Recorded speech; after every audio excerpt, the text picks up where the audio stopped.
Man, these past weeks we've gotten some great TV shows like this one, that one, not that one, fuck that shit, this one, and now I can say Miss Marvel.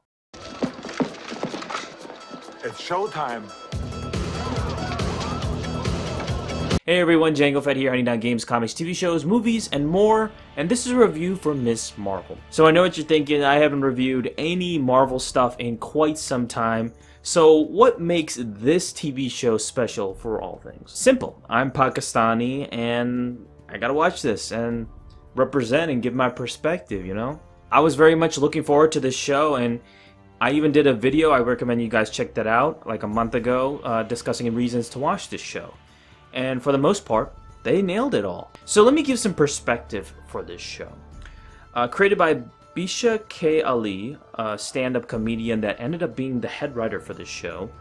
Her and many of the producers, writers, and cast are also Pakistani, so credit to them for doing that. You know, created this show based on the comic book character of Miss Marvel, so I think they actually got the original comic book writer behind this as well. So for Miss Marvel, aka Kamala Khan, who's inspired by Captain Marvel and wants to be like her and loves to fangirl about superheroes, mainly Captain Marvel, until she ends up getting this bracelet and discovering her own powers. But there is more to it than that, which I will get to right now.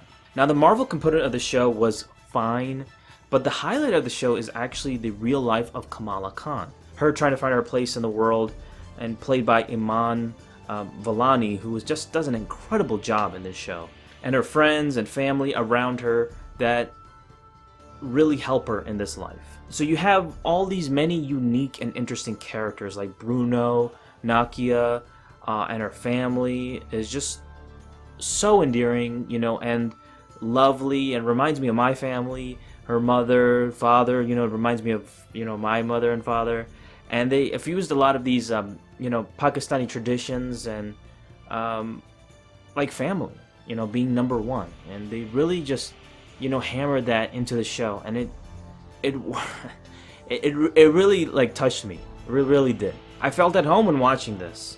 And I think for those who are not Pakistani, they're probably not going to understand these types of themes compared to someone like myself. And they're probably looking forward to more of the Marvel stuff and less of the real life stuff.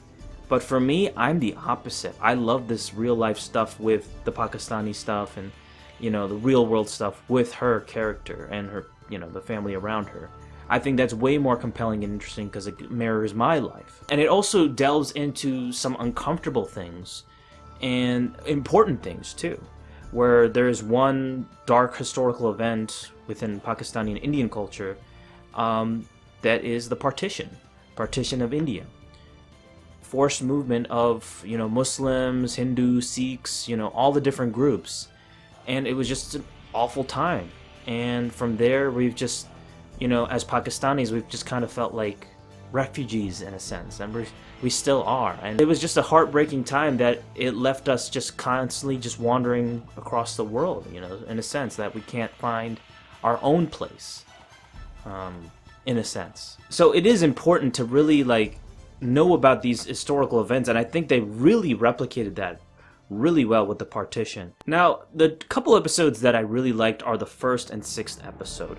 Those are directed by Adil and Bilal. I think they're Moroccan descent, if I remember correctly. They were the best episodes for me because they had this distinct style and visual flair that made them really stand out the most. In the first episode, you felt like you were in Kamala Khan's head as she is daydreaming about superheroes. And as they're walking, you can see these cool visuals of what Kamala imagines in the background that just really is just super cool and interesting. And I love that.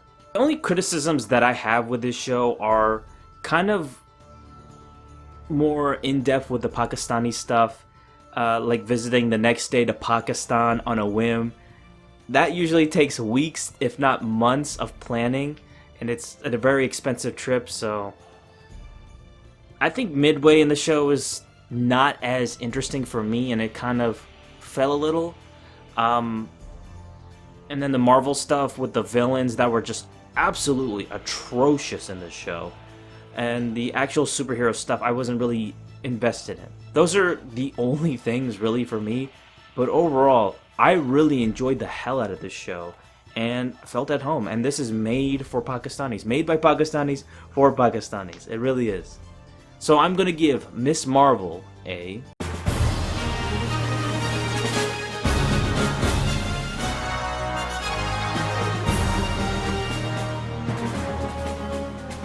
I knew this would work, and it did, and I hope we have season 2 of this series. I don't probably see it coming because it's a limited series, but I wouldn't mind seeing season 2 of this because I think they have a hit on their hands, Marvel. And I just can't wait to see Iman Vellani as Miss Marvel in the Marvels movie, which is coming out next year. And it should be interesting. I just can't wait for that now because she is just really the truly heart and soul of the show, and it just, the characters, her family around her, just really just captured it for me. Yeah, I really enjoyed the hell out of the show. I don't know what people are talking about. People wanted it super just like the comics, or like you know, less of the real life stuff and more of the Marvel stuff.